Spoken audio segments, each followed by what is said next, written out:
Hi everyone, Mr. Masuri here. Today we're going to learn about using coefficients in chemical equations. So we've learned that chemical equations need things called coefficients that show how many molecules of each kind of substance you have. Today we're going to look at some circle models so you can get a habit of drawing them. This will become very important later as you will need to be able to draw circle models that represent chemical equations we'll talk about in class. So let's start with the basics. What a coefficient is. Well, you might recognize that term from math class. Let's just say your math teacher writes 3x on the board. That 3 is a coefficient. What it does is it tells you that you don't just have one x, you have 3 of them. It counts how many of them you have. Let's try an example with chemistry then. Now, H2O means that you have 2 hydrogen atoms and 1 oxygen atom all bonded together in the same molecule. So this is what your circle model would look like for H2O. But let's change that up. Let's put a coefficient of 3 in front of it. Now, you'll notice there's 2 different kinds of numbers. This subscript, the 2, tells you how many hydrogen atoms there are in that molecule. You notice it only applies to the element before it. The 3 here tells you how many copies of that whole molecule you have. So this is H2O.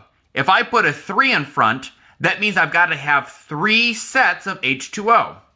Or something sort of like this. The 3, the coefficient, counts how many molecules you have.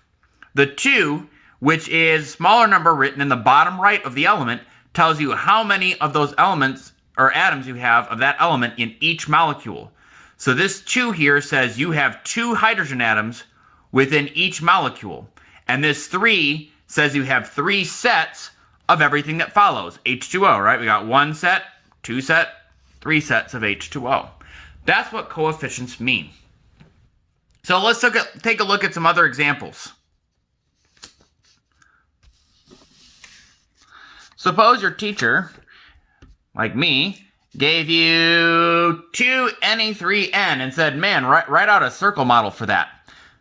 That might look very intimidating, but what I advise students to do is I tell them, look, we've already drawn circle models for molecules in class. So cover the coefficient, draw it, and then uncover the coefficient and make that many copies. So draw this, and then make that many copies. So let's try that. So if we cover the coefficient, we have Na3N. That would mean we've got 3 sodiums and 1 nitrogen, right? Because that one is understood. So that would be Na3N. But now I uncover the coefficient, and there's that 2 there. That tells us we need 2 copies of Na3N. So I need to take that whole molecule I just drew and make a second copy. That would be 2 Na3N. So again, this coefficient tells you how many copies of the molecule to make. All right, let's try some other examples.